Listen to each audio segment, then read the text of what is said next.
오늘 말씀의 제목은 우월하신 예수 그리스도라는 제목으로 말씀 나누기를 원합니다.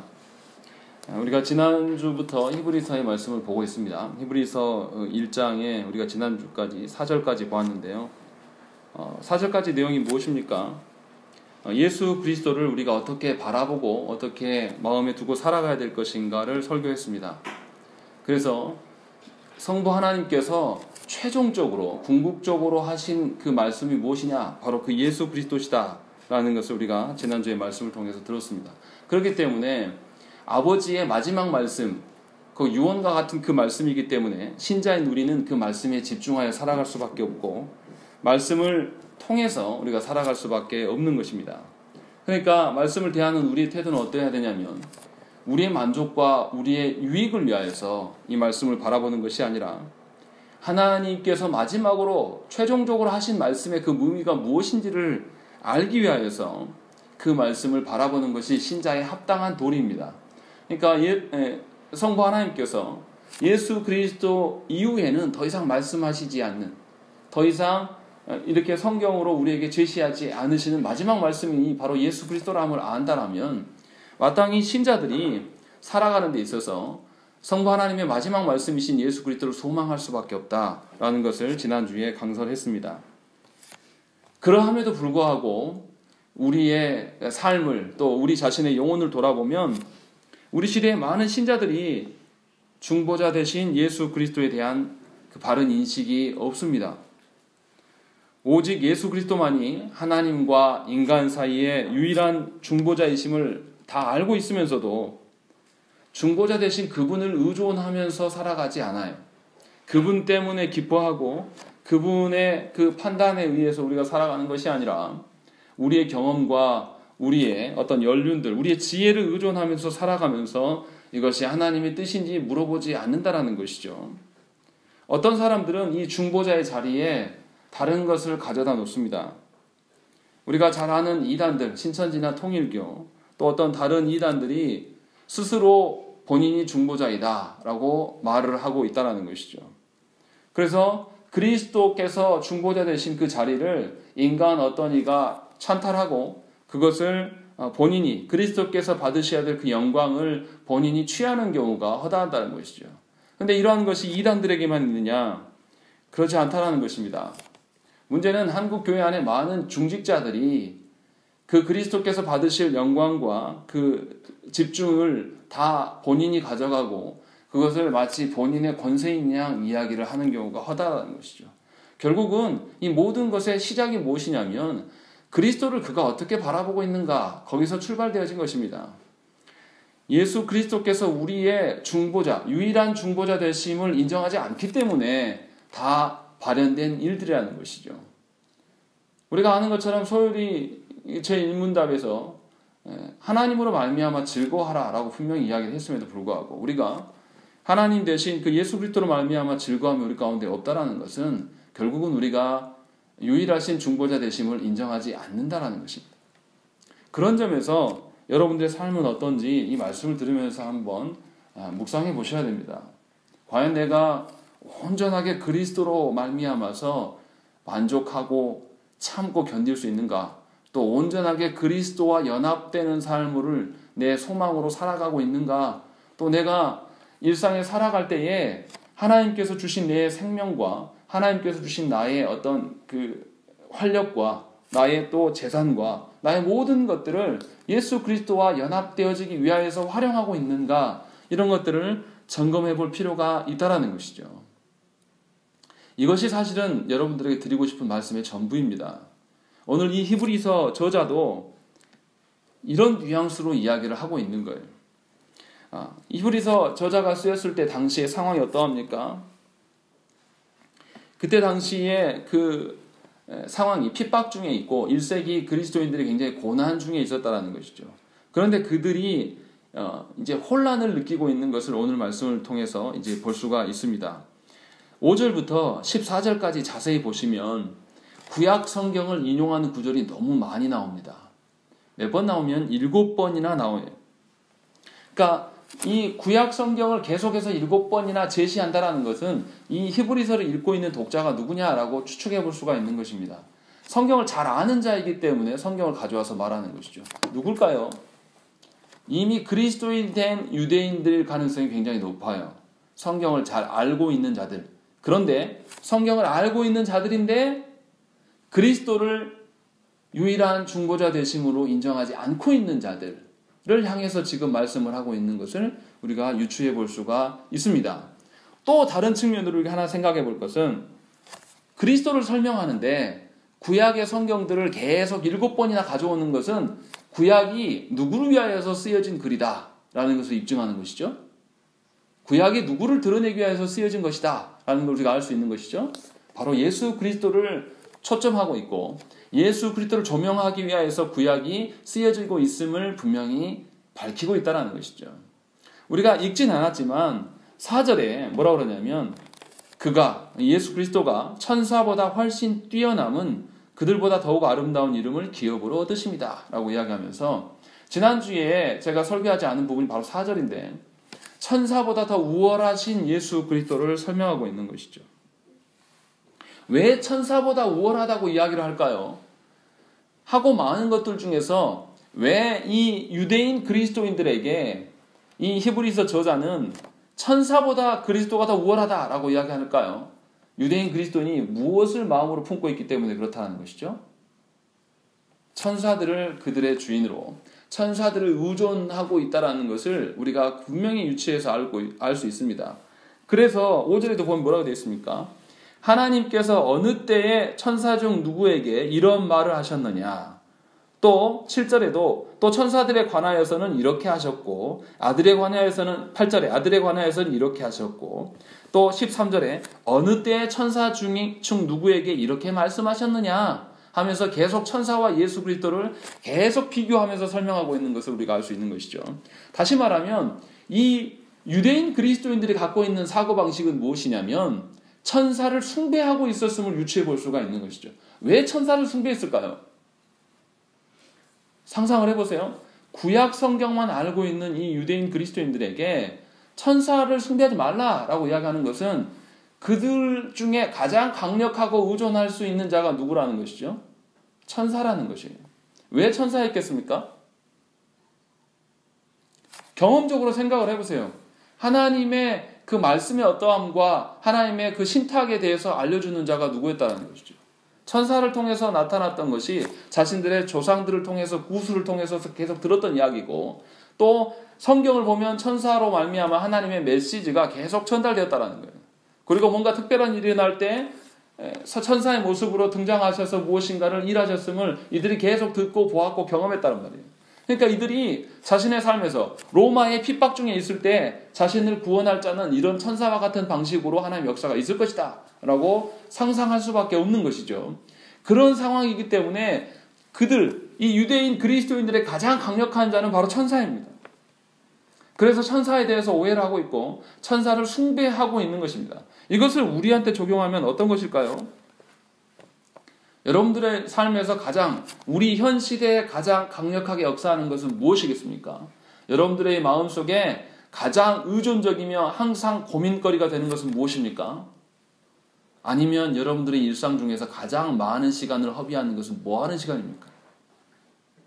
아마도 어떤 사람이면 돈일 것이고 어떤 사람은 자녀일 것이고 또 어떤 사람은 어떤 명예나 번세일 수도 있겠죠. 사람마다 약간은 차이가 있으나 분명하게 이 히브리서 이 기자가 교회를 향하여서 그 시대와 우리 시대와 동일한 점은 뭐냐면 예수 그리스도와 다른 무엇인가 파워틱한 어떤 것에 대해서 우리가 집중하고 있다는 것이죠. 우리도 예수 그리스도를 우리의 주인으로 삼지 아니하고 그것을 내려놓고 그것에 의존하고 있어요. 아마 우리 시대의 히브리서 기자가 우리에게 설교를 했다면 천사 대신에 돈이나 이 시대의 흐름이나 아니면 이 시대의 어떤 문화적인 것이나 아니면 우리의 건강이나 우리의 자녀들을 집어넣고 계속해서 말씀하셨을 거예요. 너희 자녀가 예수 그리스도보다 더 나을 수 있냐? 너희에게 본 재산이 예수 그리스도보다 더 어떠할 수 있냐? 라고 하면서 계속 고민했을 것이란 말이죠. 그런 측면에서 봤을 때 이 유대인들이 가지고 있었던 오류는 우리와 동일한 오류를 가지고 있는 것입니다. 어떤 오류겠습니까? 바로 예수 그리스도를 유일한 중보자로 인정하지 못하고 있다는 것이죠. 왜 그렇습니까? 자신이 경험하고 듣고 본 것에 집중하기 때문에, 보여지는 것에 집중하기 때문에, 그들에게 계속 들려지고 보여지는 것은 뭐냐면 하나님의 계시가 천사를 통해서 왔고 천사가 무엇인가 신비적인 일을 하기 때문에 로마의 압제 가운데 있는 이들은 이 신비적인 역사 가운데 모든 것을 해결할 수 있을 것이다 라고 보았다는 것이죠. 그래서 하나님의 말씀에 집중하는 것이 아니라 하나님의 말씀을 전달하는 천사에 집중하기 시작했고, 천사에 대한 지나친 관심은 결국은 어떻게 되었습니까? 천사를 숭배하기에 이르렀다는 것이죠. 그래서 당시에 어떤 것들이 집중받았습니까? 신비적인 일들에 굉장히 집중을 받았어요. 입신을 자랑하고 또 입신하기 위하여서 그 황홀경에 이르기 위하여서 금욕하면서 절제하면서 무엇인가를 이룰 수 있을 것이다라고 그들이 생각했어요. 그런 것이 바로 구원의 방편이다 라고 생각을 했다는 것이죠. 한국교회도 매우 닮아 있습니다. 우리 어떻습니까? 한국교회에서 천국을 누가 보고 왔다, 입신했다 라고 하면 어떻게 하죠? 더 이상 설교보다 그 천국 갔다 온 사람이 훨씬 더 파워틱하죠. 그래서 어떻게 합니까?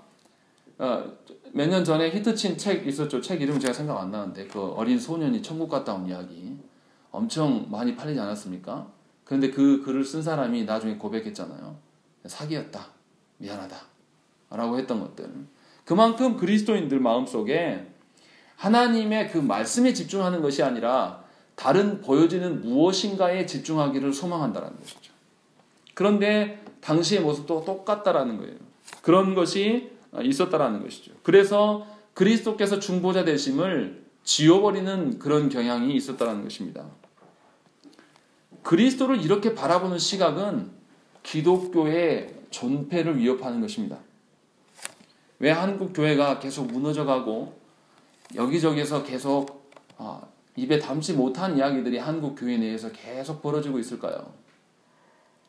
저와 여러분들이 그리스도를 어떻게 바라보고 살아가시는가가 바로 그 해답입니다. 저와 여러분들이 그리스도를 그런 식으로 받아보기 때문에 우리 시대 가운데 그러한 일들이 일어나는 것이죠. 그러면서 우리가 그리스도인이다 라고 생각하는 것, 이것은 굉장히 위험한 것입니다. 그래서 오늘 본문에서 히브리서 기자가 말하고 싶은 것은 뭐냐면 예수 그리스도의 그 탁월성과 우월성과 그 독특성에 대해서 계속 우리에게 강조합니다. 고난과 박해 중에 있는 이 성도들을 향해서 예수 그리스도 외에는 다른 어떠한 구원도 있을 수 없다라는 것을 계속 설명하기 위해서 예수 그리스도의 그 탁월성과 우월성과 그 독특성에 대해서 설명을 하고 있는 것이죠. 그리고 예수 그리스도로 말미암아 오게 될 하나님 나라가 고난 중에 있는 성도의 가장 유일한 소망이 될 것들을 고면하고 있는 것입니다. 그러니까 저와 여러분들도 다른 것이 없어요. 여러분들의 소망이 무엇입니까? 여러분들의 소망이 자녀가 잘 돼서 무엇인가 떵떵거리고 살아가는 것이 여러분들의 소망입니까? 헛되는 것이에요. 여러분들이 자녀의 잘됨을 뭐로 보시는지는 잘 모르겠습니다. 하나님 보시기에 잘 되는 것과 여러분들이 보시기에 잘 되는 것이 동일해야 돼요. 그렇게 자녀를 양육해야 되는 것이 그리스도를 중보자로 보는 것입니다. 세상의 잘됨을 놓고 생각하면서 자녀를 양육하는 것은 그리스도께서 우리의 유일한 중보자 되심을 자녀에게 부인하면서 가르치는 거예요. 얘야, 말씀 보는 것보다 학원 가는 게 더 중요해. 어려서부터 말씀 보고 아이들과 말씀을 묵상하고 함께 고민하는 그런 부모의 모습들을 보여주기 위해서 시간을 많이 보내는 것이 아니라 누구에게 맡기고 누구에게 위탁해서 무엇인가를 세상적인 지식과 어떠한 것을 세우는 것은 결국은 그리스도를 우리의 유일한 중보자 되심에서 거부하는 것이고, 이것을 부모가 입증해 주는 꼴이 된다는 것입니다. 제가 한 예를 들었을 뿐이에요. 그 외에도 우리의 삶을 보면 어떠하겠습니까? 분명히 오늘 이 말씀 너무나 뻔한 말씀이고 너무나 우리에게 익숙한 말씀일 수 있지만 분명하게 예수 그리스도가 우리의 유일한, 중요한 것은 유일한 것이죠. 유일한 중보자 되심을 여러분들이 묵상하셔야 됩니다. 그러면 이제 한 절씩 말씀을 보시겠습니다. 참 5절에 보시면 두 구절을 구약에서 가져왔습니다. 너는 내 아들이라 오늘 내가 너를 낳았도다 라는 이 말씀은 시편 2편 7편에서 가져온 것입니다. 7절에서 가져온 것입니다. 초대교회 유대인 그리스도인들이 메시아가 시온의 왕으로 등극하여서 시온에서 왕에 올라서 이 자신들의 나라를 쳐부수고 유대인들에게 해방과 자유를 가져다 줄 것으로 기대를 했습니다. 왜냐하면 시편 2편 그 7절의 말씀을 그렇게 이해했기 때문에요. 그래서 시편 2장을 왕의 시편으로 우리가 해석을 했습니다. 그리고 이 시편 2편을 왕의 대관식, 왕이 왕에 오르는 어떤 그런 예식으로 바라보았습니다. 그래서 이들은 정치적이고 군사적이며 어떤 강력한 왕으로서의 그 메시아를 소망했습니다. 그런데 히브리서 기자가 이 예수 그리스도를 향해서 이 왕됨을 이야기를 하고 있는 것이죠. 그런데 예수 그리스도는 지금 이 말씀을 듣고 있는 유대인 그리스도인들에게는 예수님이 지금 돌아가셨습니까? 아니면 자신들과 함께 현존하십니까? 돌아가신 상태예요. 돌아가셔서 부활하셔서 승천하셨지만 없어요, 이 땅에. 그러니까 유대인들 입장에서는 구약의 이 말씀의 바로 예수 그리스도를 향해 있다라고 하면 이들이 생각하기에는 오류가 생기는 거예요. 분명히 말씀에서는 이 메시아 되신 분이 예루살렘에 등극해서 왕 된다고 하셨는데 이게 무슨 말인가? 이거 너무 실망스러운 거 아닌가? 라는 그런 오해들을 갖기 시작했다는 것이죠. 그러나 히브리서 기자는 이것을 지금 달리 해석하고 있어요.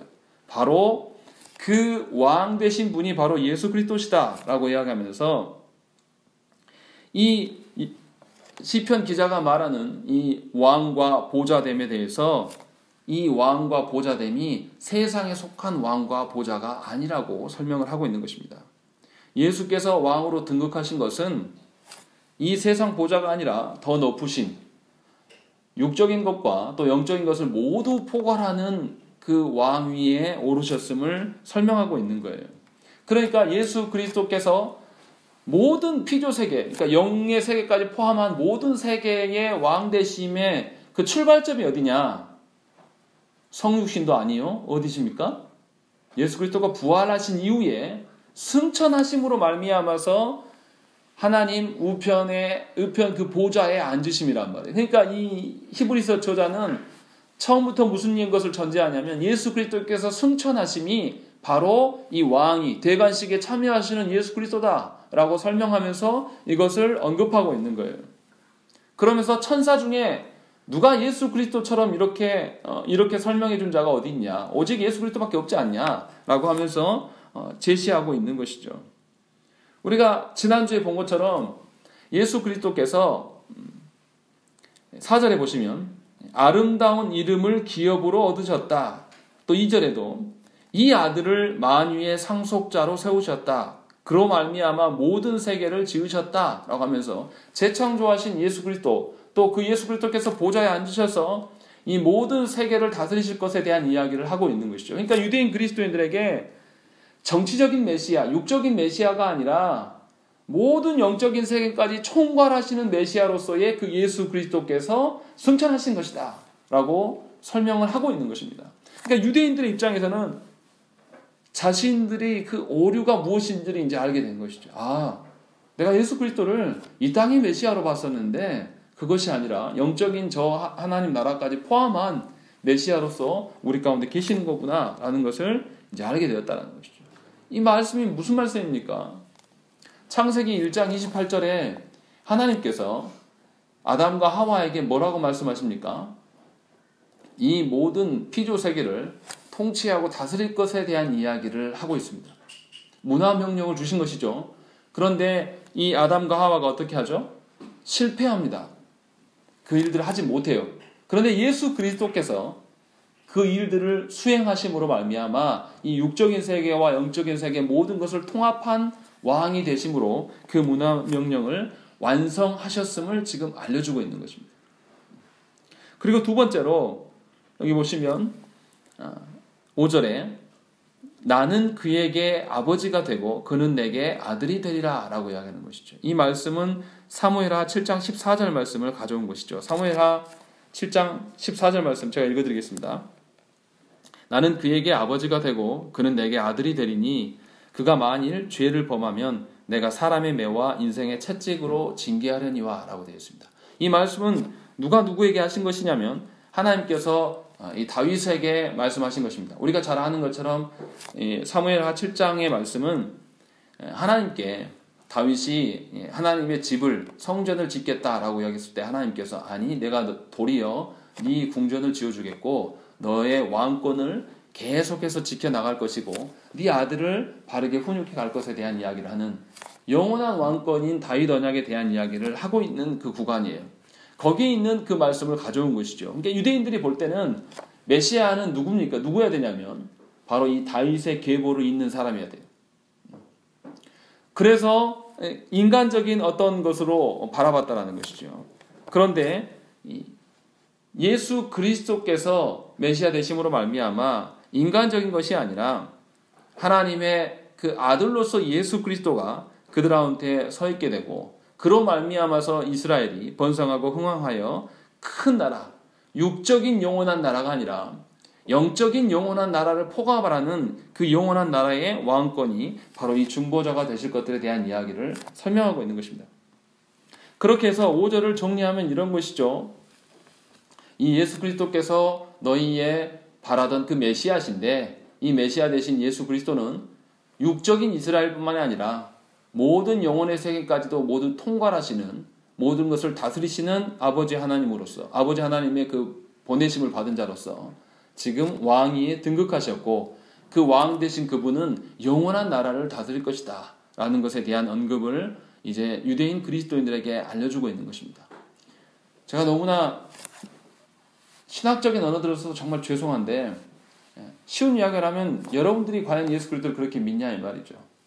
우리가 지금 육적인 세계를 보고 육적인 세계 가운데 살아가기 때문에 이 세계에서 권세 잡은 자들에게 우리가 마음이 많이 휘둘립니다. 그래서 어떻습니까? 이 시대의 흐름과 이 시대의 권세 잡은 것들에 우리가 마음을 두고 그 흐름을 놓치면 무언가 이 시대 가운데 뒤처지는 느낌을 살아가요. 그런데 그것과 상관없다는 것이죠. 지난주에 말씀드린 대로 예수 그리스도께서 우리 육적인 삶뿐만 아니라 하나님 영적인 영원한 하나님 나라의 메시아로서 왕으로서 우리 가운데 오셨고 그분이 여러분들 가운데 진정한 왕이시냐 이것을 묻고 있는 것입니다. 그러니까 저와 여러분들이 5절을 읽으면서 과연 내가 영적인 세계까지의 그 주관자로서 영적인 세계의 왕으로서 예수 그리스도를 보고 있는가를 점검하셔야 되는 것이죠. 그리고 6절에서 또 그 마다들을 이끌어 세상에 다시 들어오게 하실 때에 하나님의 모든 천사들은 그에게 경배할지어다 라고 말씀합니다. 여기서 이제 우리가 앞에서 예수 그리스도의 승천하심에 대한 이야기를 하고 있었는데 6절이 오해가 되는 구절입니다. 뭐라고 되어 있냐면 또 하나님께서 성부께서 마다들을 이끌어 세상에 다시 들어오게 하실 때에 이렇게 읽혀지니까 어떤 식으로 되냐면 승천으로 보이지 않아요. 보세요. 마다들이신 예수 그리스도를 세상에 다시 들어오게 하신다. 그러면 뭡니까 이거? 무슨 사건이죠? 예수님이 한번 오셨는데 다시 오게 하신다고요. 뭐죠? 재림으로 보여준단 말이에요. 그러나 재림이 아니에요. 우리 번역이 이렇게 쓰여 있는 거예요. 재림이 아니라 이 다시는 어디에 걸리는 거냐면 6절 끝부분 다시 말씀하셨다. 여기에 걸리는 겁니다. 번역을 잘못 해놓은 거예요. 그럼 정리하면 이런 겁니다. 자 보세요. 그 예수 그리스도를 성부께서 이끌어서 세상에 들어오게 하셨다. 이 세상은 어디 세상일까요? 5절과 연계해서 생각을 해보십시다. 5절에서 예수 그리스도께서 세상의 왕이 되셨다 했을 때 이 세상은 어느 세상을 말하는 것이었을까요? 육적인 세상만을 말하는 것이 아니에요. 분명히 뭐라고 했죠 제가? 하나님 영적인 세상을 포괄한 모든 영역의 왕으로서 계신단 말이에요. 그러니까 6절에서 말하는 세상은 이 땅을 말하는 것이 아니라 영적인 세상을 포괄한 모든 세상을 이야기하는 것이죠. 그래서 승천하심에 대한 이야기를 하고 있는 거예요. 같이 5절에서 계속 연계되어서 승천을 기반으로 해서 설명하고 있는 것이죠. 그러니까 예수 그리스도께서 승천하셨다면 잘못 알아들으면 이렇게 들릴 수 있어요. 쉽게 이야기하면 예수님 승천하시면 우리가 함께 계십니까? 함께 안 계십니까? 아니, 승천하셨어요. 예수님 승천하셨단 말이에요. 지금 어디 계세요? 하나님 우편에 계시니까 나와 함께 있어요? 안 있어요? 나하고 안 있죠 지금. 이렇게 생각할 수가 있잖아요. 예수님 떠나가심 가지고 슬퍼하고 두려워할 수 있단 말이에요. 왜 그러냐면 지금 이 말씀을 읽고 있는 성도들은 로마의 핍박과 고난 중에 있단 말이에요. 자신의 삶이 내가 예수를 믿었는데 더 괴로워진단 말이에요. 생명을 걸고 있어야 돼요. 그러니까 예수께서 떠나가셨구나. 부활은 하셨지만 우리 가운데 안 계시구나 라는 오해가 생겨요. 그러니까 승천에 대한 오해가 승천이 떠나가심이 아니다. 모든 세상, 육적인과 영적인 모든 세상을 다스리시기 위하여서 올라가십니다. 라는 것을 지금 전제하고 설명하고 있는 것입니다. 그래서 이 말씀을 이야기하는데요.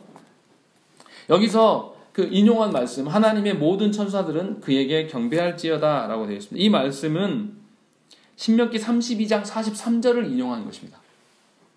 너희 민족들아 주의 백성과 즐거워하라. 주께서 그 종들의 피를 갚으사 그 대적들에게 복수하시고 자기 땅과 자기 백성을 위하여 속죄하시리로다 라고 되어 있습니다. 이것을 보면서 이제 물어볼 수가 있어요. 이게 어떻게 이게 어떻게 히브리서 1장 6절의 말씀과 인용한 말씀과 똑같습니까? 라고 물어볼 수가 있어요. 그런데 성경이 70인역에 보면 번역이 이거 비슷하게 돼 있어서 대부분 다 신명기 32장의 말씀을 가져온 것으로 봅니다. 시편 97장의 말씀을 가져왔다라고 하는 분들도 있는데 신명기가 훨씬 더 가까워요. 왜 가깝냐? 신명기 32장은 모세의 찬미가입니다. 무슨 말이냐면 구약의 여호와 하나님께서 야훼 하나님께서 모든 원수들을 정복하시고 다스리신 사건이 드러나요. 그게 무엇입니까? 구약의 구원의 사건, 출애굽이죠. 출애굽의 사건들에 보면 야훼께서 자기 백성들을 보존하시기 위하여서 애굽으로부터 어떻게 하시죠?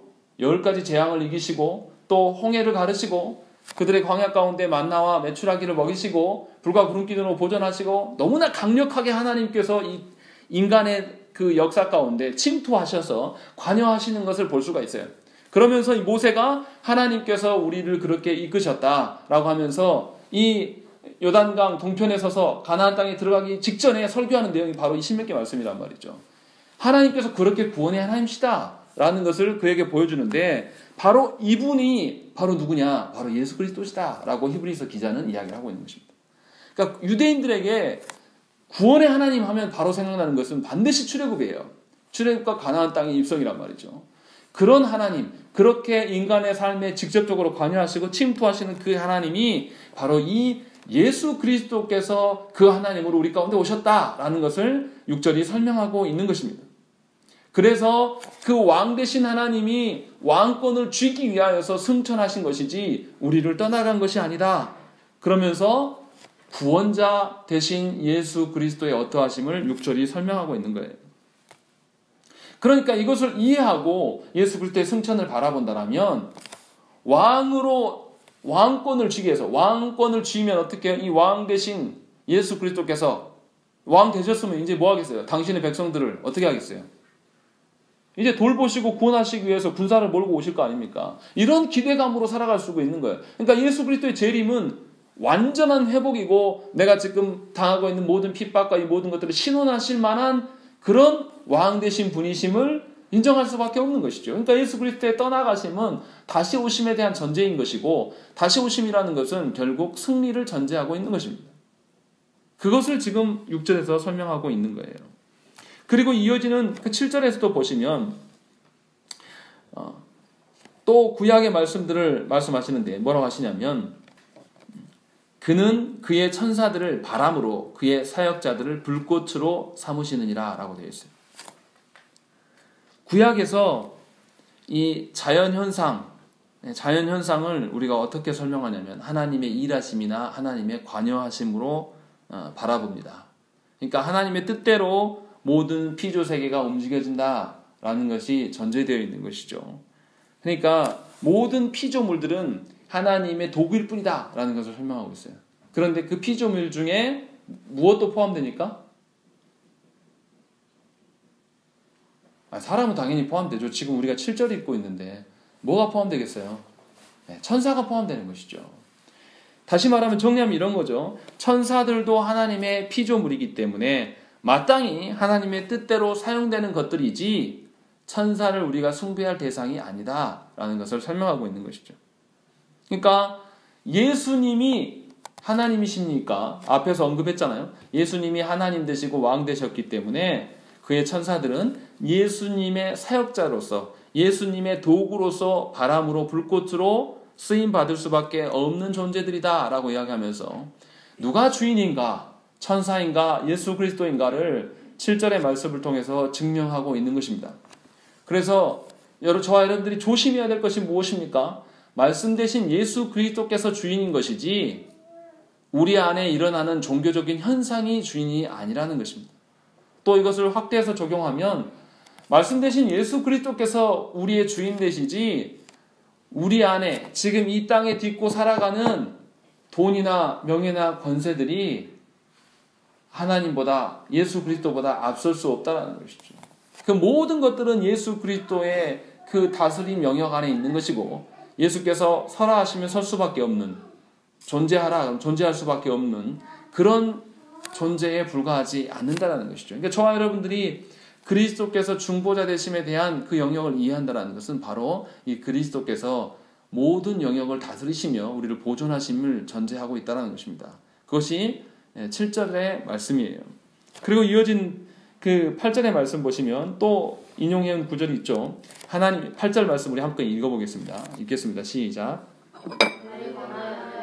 하나님이여 주의 보좌는 영영하며 주의 나라의 균은 공평한 주인이니라. 예, 8절에서 뭐라고 그러냐면 하나님이여 주의 보좌는 영영하며 주의 나라의 균은 공평한 규인이니라 하고 9절에 주께서 의를 사랑하시고 불법을 미워하셨으니 그러므로 하나님 곧 주의 하나님이 즐거움의 기름을 주께 부어 주를 동료들보다 뛰어나게 하셨도다 라고 말씀하고 있다는 것이죠.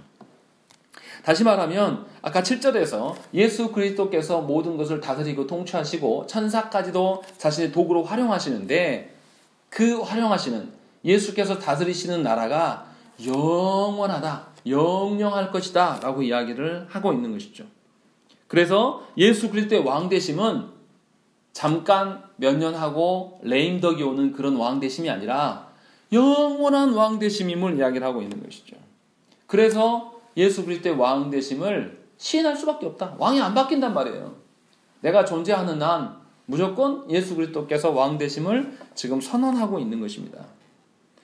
그런데 그 왕이 바로 저와 여러분들에게 언약을 맺기를 원하시고 자녀 되기를 원하셔서 손을 내밀고 계시는 것이죠. 그것이 말씀으로 설교로 여러분들 가운데 와 있는 것입니다. 아무런 놀람과 아무런 기쁨이 없는 것이 너무 이상한 것이죠. 그 영원한 왕이 우리에게 와 계신다. 우리에게 말씀으로 권유하신다는 것이 얼마나 큰 기쁨인가 생각을 해보셔야 됩니다. 그리고 이어서 10절에도 보면 주여 태초에 주께서 땅에 기초를 두셨으며 하늘도 주의 손으로 지으신 바라. 계속해서 창조주 하나님에 대한 이야기를 하고 있는데 이 창조주가 바로 예수 그리스도시다 라는 것을 이야기하고 있습니다. 그런데 뭐라고 그러십니까? 11절과 12절에 주는 영존할 것이요 옷과 같이 다른 것은 다 낡아지지만 예수 그리스도는 여전하여 연대가 다함이 없으리라 라고 이야기하는 것이죠. 하나님께서 창조주이신 이 예수 그리스도께서 창조하신 모든 것들은 시작과 끝이 분명히 있다. 그러나 시작과 끝이 없이 늘 한결같으신 분이 바로 이 예수 그리스도시다 라고 이야기하는 것이죠. 그러니까 이 하나님의 불변하심을 예수 그리스도께서 동일하게 갖고 계신데 이 하나님의 불변하심이라는 것은 하나님 자신의 불변하심만을 말하는 것이 아니에요. 하나님의 불변하심은 하나님께서 우리와 맺으신 언약도 불변하심을 전제하고 있는 것이죠. 다시 말하면 이 언약이 하나님의 성품을 닮아서 우리한테 맺어져 있기 때문에 이 하나님의 언약은 성실하시고 영원하시고 충실하시고 불변하신단 말이에요. 이 말을 더 쉽게 적용하면 이런 거죠. 하나님의 언약이 우리로 인하여서 깨질 수 있다 없다? 없다라는 것이죠. 우리가 깨트리기 위하여서 불순종하고 죄를 지어도 누가 그 언약을 완성하신다? 누가 완성하신다? 예수 그리스도께서 완성하심으로 우리 가운데 계신다. 그 여상하신 하나님이, 그 여상하신 예수 그리스도께서 우리 가운데 계신다라는 것이죠. 얼마나 큰 은혜입니까? 우리는 얼마나 많이 마음이 변합니까? 그러나 예수 그리스도께서는 불변하시대요. 영원하시고 불변하시고 또 거기에다가 너무나 감사한 게 뭡니까? 언약 앞에 성실하셔요. 언약을 지켜내기 위해서 늘 언약 안에 서 계신단 말이에요. 우리는 늘 언약 밖에 있지만, 늘 우리는 언약으로부터 자유하려고 살아가지만, 분명하게 이 성부 하나님의 그 불변하심의 그 온전체인 예수 그리스도께서는 우리를 향한 그 언약 안에서 성실하고 예수 그리스도로 말미암아 충분한 충족성을 보여주고 있다라는 것이 창조주 예수 그리스도에 대한 변함없으심을 설명하고 있는 것입니다. 그러니까 예수 그리스도의 다양하심에 대해서 지금 계속 이야기를 하고 있는 거예요. 제 설명이 부족해서 여러분들이 감흥이 좀 더딜 수도 있는데, 분명하게 예수 그리스도께서 우리에게 와 계심에 너무나 다양한 색깔들로 계속 조명해 가고 있는 것이죠. 마지막으로 13절의 말씀 보십시오. 13절 우리 함께 읽겠습니다. 시작.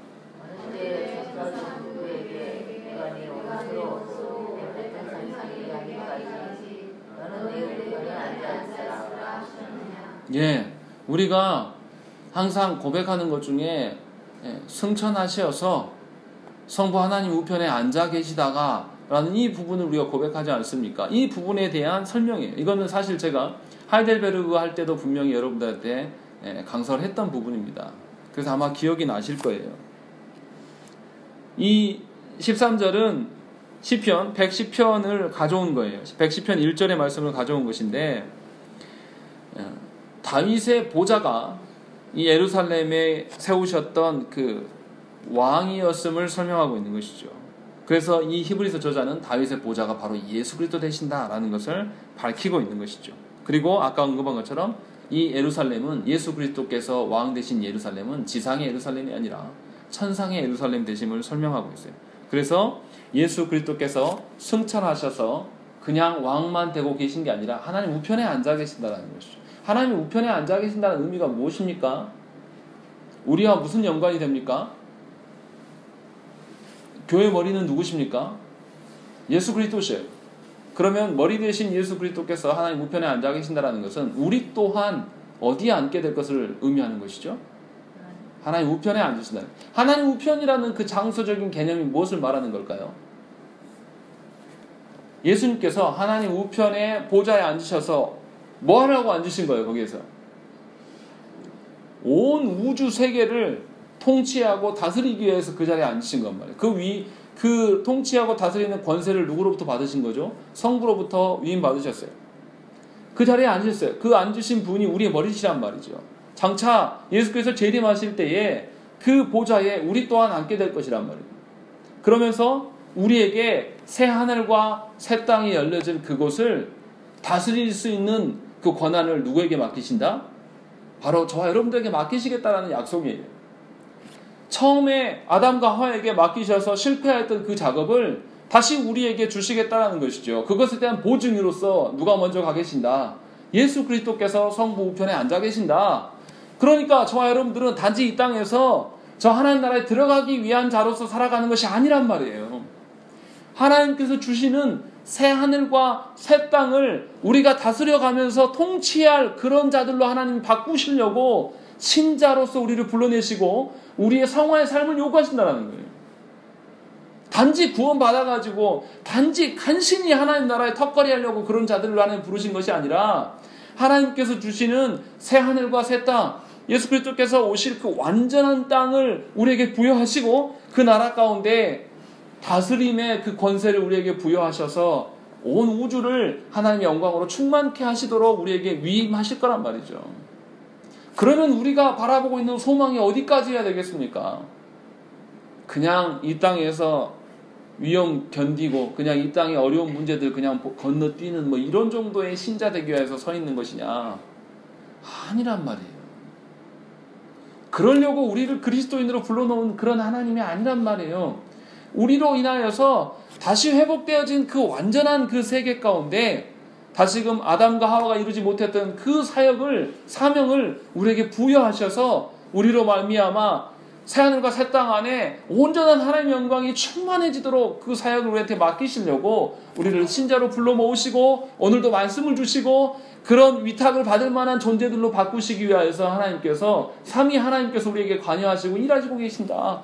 그것에 대한 보증으로서 예수 그리스도가 너희 가운데 계시고 그분이 바로 하나님 우편에 앉아 계시지 않느냐. 그리고 하나님 우편에 앉으셔서 누구를 위하여서 기도하신다. 나를 위하여서 기도하시며 나를 위하여서 변호하고 계신다 라는 것들을 우리에게 지금 말씀하고 있다는 것이죠. 이것을 새롭게 적용하면 이런 거예요. 예수 그리스도께서 부활하시고 승천하심으로 말미암아서 왕이 되셨어요. 모든 영적인 세계를 포함해서 예수 그리스도께서 왕권을 쥐셨어요. 그러면 사탄과의 전쟁에서 이 전쟁이 끝났다는 소리입니까? 안 끝났다는 소리예요? 다 끝났어요. 이제 전쟁. 뭐만 남은 것이죠? 이제 이 땅에 남아있는 잔당들, 이 잔당들하고 작은 소전투들만 남아있는 거예요. 이 전투 가운데 우리를 두셨어요. 너희도 승리 한번 만끽해봐라. 그런데 우리는 이것을 어떻게 되냐면 아주 큰 전쟁으로 여기면서 예수 그리스도에 연합되어서 예수 그리스도로 말미암아 그 전쟁을 참여하면 승리를 쟁취하고 맛보기 위한 전쟁으로서 우리가 볼 수 있을 텐데 그리스도와 분리되어서 살아가기 때문에 그 전쟁이 너무나 큰 것이고 나를 위협하는 것이고 거기서 주눅들고 괴로워하고 힘들어요. 심지어 어떻게 합니까? 거기서 그 전쟁이 싫어요. 괴로워요. 그러니까 거기서 이탈해서 어떻게 해요? 사탄의 자녀로 돌아가는 자들이 있다라는 것입니다. 이 모든 것이 어디에서 출발한 것이죠? 예수 그리스도가 누구신지를 모른다는 것입니다. 예수 그리스도께서 우리의 중보자 되심이 이렇게 다양한 색깔을 갖고 있고 삼위 하나님께서 우리를 향한 그 예정하심이 얼마나 큰 것인가를 한번 살펴야 돼요. 그것을 조금만 알아도 우리가 하나님을 다시 볼 수밖에 없는 것이죠. 그냥 지금 내 현실에 처해 있는 내 건강의 문제, 내 돈의 문제, 내 자녀들의 문제에 메어가지고 그것에 종로로 다면서 하나님께서 하나님 나라 연습해보라고 가정을 주셨는데 거기서 새끼들의 노예가 돼가지고 새끼들을 우상으로 섬기며 살아간단 말이에요. 하나님은 얼마나 보시고 안타깝겠어요. 하나님 나라를 미리 맛보라고 하나님께서 자녀를 주시고 배우자를 주시고 교회를 주셨는데 그것이 아니라 거기에 노예가 되고 미워하는 자로 서 있는 것이죠. 그런 우리들이 어떻게 하나님께서 주신 새하늘과 새 땅을 관리자로서 또 통치자로서 우리가 설 수 있겠습니까? 여러분들 과연 그럴 만한 자격이 있냐 이 말이에요. 물론 우리의 힘으로 하는 게 아니죠. 예수 그리스도로 말미암아 그 자리에 서는 것입니다. 그렇게 우리의 인생을 바라보고 그렇게 우리의 자녀들을 바라보고 그렇게 우리의 가정과 교회를 바라보시는 것이 신자의 삶이고 예수 그리스도를 유일한 중보자 되심으로 인정하는 것이에요. 그래서 마지막에 뭐라고 하십니까? 14절 우리 한번 읽겠습니다. 14절 읽습니다. 시작. 모든 천사를 숨기는 영으로서 구원받을 상속자들을 위하여 숨기라고 보내심이 아니냐. 예, 마지막에 뭐라고 하시냐면 너희들 천사 섬기지 마. 천사들은 섬기는 영이다. 누구를 섬긴다고요? 누구를 섬긴다고요? 14절에 나온 대로 구원받을 상속자들을 위하여 섬긴다. 구원받을 상속자들이 누굽니까? 바로 우리예요. 바로 나예요. 나. 이것을 우리식으로 적용하면 하나님께서 주신 세상의 재물과 세상의 권세들과 세상의 명예, 자녀들의 어떠함 이런 것까지 다 뭐하라고 하나님 주신 거예요. 하나님의 상속자들이 하나님의 역사를 이뤄가기 위한 도구로서 주신 것뿐이에요. 그것을 주인으로 섬기지 말라란 말이에요. 왜 돈의 노예가 돼가지고 인생을 살아갑니까? 왜 육적인 새끼들의 노예가 되어 살아갑니까? 육적인 건강에 매여서 살아갑니까? 도리어 우리가 하나님의 그 나라를 이뤄가기 위한 측면으로서 하나님의 다스림을 통치를 보여주는 자로서 그것들을 도구로서 쓰고 그들은 오히려 믿는 자들을, 하나님의 상속을 유업받을 자들을 섬기기 위해서 보내주셨단 말이에요. 오해하지 말고 착각하지 말라는 것이죠. 히브리서 기자가 우리한테 마지막으로 말씀하는 것이 바로 그것이에요. 도리어 우리는 바라봐야 될 것이 오직 누구다? 오직 예수 그리스도 아니냐. 그 예수 그리스도 되심이 우리 신자의 전 삶의 영역 가운데 드러나야 돼요. 자녀를 봐도 예수 그리스도 되심, 남편을 봐도 예수 그리스도 되심, 직장에 나가도 예수 그리스도 되심, 또 교회로 와도 예수 그리스도 되심, 예수 그리스도의 중보자 되심을 근거로 말미암아서 모든 영역에서 예수 그리스도의 중보자 되심을 확인하고 살아가는 자, 이것이 바로 그리스도인이라고 이야기를 하고 있는 것입니다. 이게 얼마나 큰 은혜입니까? 우리 같은 것들, 우리 어떻습니까? 예수 그리스도 하루 종일 생각하십니까? 얼마나 자주 잊어버립니까? 그런데 하나님께서는 우리의 모든 영역 안에 예수 그리스도의 중보자 되심을 다 장치를 마련해 놓고 우리를 다스리고 보존하신다는 것입니다. 이러한 은혜 가운데 저와 여러분들이 서 있는 것이죠. 이러한 시선으로 여러분들의 인생을 보세요. 이러한 시각으로 여러분들 안에 보여주는 것들을 다시 확인해 보세요. 그러면 자녀가 더 이상 우상이 아닙니다. 여러분 가정 안에 뭔가 결핍의 상황이 일어나면 도리어 하나님께 물을 수 있기 때문에 더 기뻐할 수 있어요. 결핍 때문에 괴로워하고 힘들고 고난이다 라고 생각하는 것이 아니라 결핍을 통해서 예수 그리스도를 바라볼 수 있는 구조가 된다는 것입니다. 그래서 오늘 히브리서 기자가 우리에게 권면하는 것처럼 과연 저와 여러분들의 삶에 예수 그리스도께서 어떤 존재로 서 계시는가를 점검하시기 바랍니다. 우리 스스로 점검할 수 있는 능력도 없어요. 그래서 성령 하나님께 구하십시오. 성령 하나님께 내 사역과 나의 교회와 나의 가정과 나의 일상에서 내가 예수 그리스도를 어떻게 인정하고 살아드리는가를 점검하게 해달라고 기도하는 저와 여러분 되시기를 간절히 축원합니다. 우리 함께 기도하겠습니다.